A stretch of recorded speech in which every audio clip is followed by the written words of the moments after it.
നയതന്ത്ര പോരിലേക്ക് ഇരു രാജ്യങ്ങളും കടന്നതിന് പിന്നാലെ പാകിസ്ഥാന്റെ ഭാഗത്തു നിന്ന് പ്രകോപനങ്ങൾ തുടരെ ഉണ്ടാവുകയാണ്.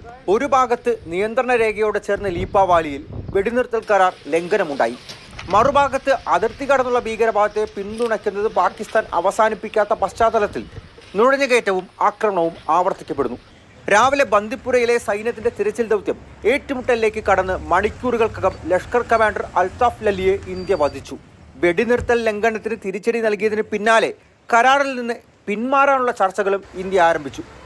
എന്നാൽ ഭീകരവാദത്തെ ന്യായീകരിക്കുന്ന വാദങ്ങളാണ് പാകിസ്ഥാന്റെ ഉത്തരവാദിത്തപ്പെട്ട ചില മന്ത്രിമാരിൽ നിന്ന് ഇപ്പോഴും ഉണ്ടാകുന്നത്.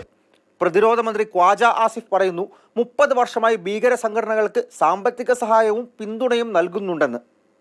പാക് ഉപപ്രധാനമന്ത്രി ഇഷാഖ് ദർ ഇന്ത്യയെ ഓർമ്മപ്പെടുത്തുന്നു, പാകിസ്ഥാൻ അണുവായുധം കയ്യിലുള്ള രാജ്യമാണ് എന്ന്. ഭയം രോമത്തിൽ തൊടില്ല എന്ന് പറഞ്ഞ് ഇന്ത്യയുടെ മറുപടി പ്രവൃത്തിയിലൂടെയായിരുന്നു.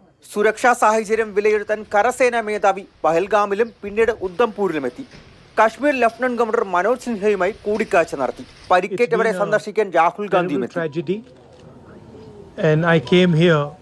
The entire people of Jammu and Kashmir have condemned this terrible action, and they have fully supported the nation at this time.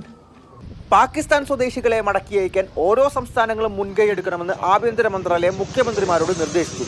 പാകിസ്ഥാനെതിരെ ഒറ്റക്കെട്ടായി പ്രമേയം പാസാക്കാൻ തിങ്കളാഴ്ച ജമ്മു കശ്മീർ പ്രത്യേക നിയമസഭാ സമ്മേളനവും ചേരാൻ പോകുന്നു.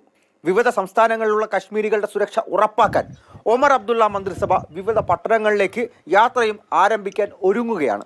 ഏറ്റവും ഒടുവിലായി സിന്ധു നദീജല കരാർ മരവിപ്പിച്ച പശ്ചാത്തലത്തിൽ തുടർ നടപടികൾ ചർച്ച ചെയ്യാൻ അമിത്ഷായുടെ വീട്ടിൽ ഒരു യോഗവും ചേരുന്നുണ്ട്. എല്ലാം വഴിവെക്കുന്നത് പാകിസ്ഥാൻ വിറയ്ക്കുന്ന തിരിച്ചടിയിലേക്കാണ്. മാതൃഭൂമി ന്യൂസ്, ഡൽഹി.